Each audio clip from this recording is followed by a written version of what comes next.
Hey, I'm Northern Goddess. Welcome to my channel.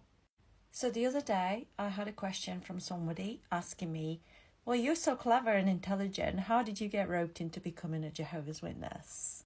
That would make the assumption the intelligence actually protects you from manipulation. And I'm sorry to be the bearer of bad news, but intelligent people are actually more vulnerable into getting roped into a cult. And let me explain why. So I made some notes and I'm going to refer to them. So first of all, intelligent people can be particularly vulnerable because, number one, they look for patterns and meaning, which makes them more responsive to things like prophecy and like doctrinal logic and big purpose narratives. So for example, for me, it was showing their ideas of the fact that the Great Tribulation or the end of the world was coming around really soon, and they always show these scriptures from the Bible talking about this is what people are going to be like in the end of the days. You know, they're going to be really horrible and do this and that, and you think, oh yeah, that's true, that's really applicable. You know, it talks about how the end times people will get worse and worse. So straight away people think, oh yeah, there's so much bad news and, you know, people being horrible to each other. Then they talk about things like Jesus prophesied that there's going to be like earthquakes and there's going to be floods and famines and wars, you know, like in unprecedented way in the end times. And again, because we've got more access to internet and news and on our phone, and a lot of times media focus on negative things, and yet in fact those things have been always happening. We just didn't know about them because people didn't have the access, unless it was something that was big and important and went on for a prolonged time. Then there's other things that people didn't discover until like later on, where archaeologists would unearth old records showing that there's been all these plagues and wars and famine and whatnot. So again, this is why people who do think about these things are actually more vulnerable to being manipulated into believing that, well, these Bible prophecies are coming true. Point number two. So people who are intelligent, they're very good at rationalizing. So we are actually very good, I'd include myself in it. We're very, very good at cognitive dissonance because we can literally talk ourselves into something using our own rationale. So we're our own worst enemy. So we argue with ourselves, we talk ourselves into staying even when we see red flags. And it's kind of also that sunk cost fallacy, because when you start investing in something, you kind of feel bad about not going through with it, you're not sticking with it. So again, it's your own strength is used as a weakness. Point number three, a lot of people, especially if they feel they are emotionally intelligent, will feel like outsiders. And it is easy to plonk yourself into a group or a situation where you feel more seen and accepted.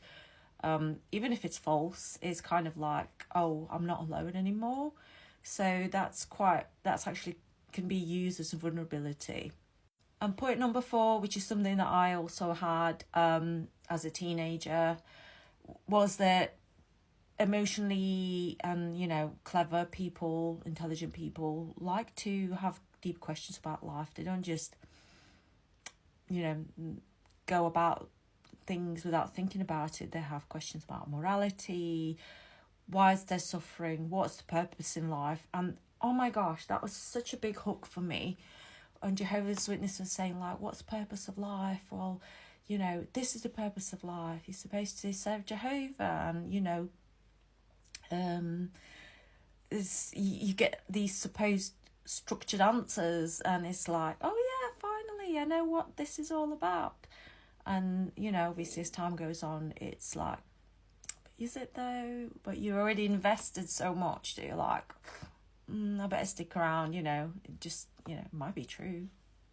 So all those things is also, people, they have trauma around these things. So when you're sensitive to a subject, let's say suffering, in my case, I'd lost my father when I was young, and one of the hooks Jehovah's Witnesses used was the Bible promises the resurrection of the dead, as in bringing my father back to life, young and healthy, and me thinking, oh wow, I could see him again in person, could have a relationship with him and having him in my life. And that is, that's a massive hook. And they play on grief, they play on vulnerabilities, because they'll use things like death, which is horrendous. They use people's grief against them to rope them into their religious cult.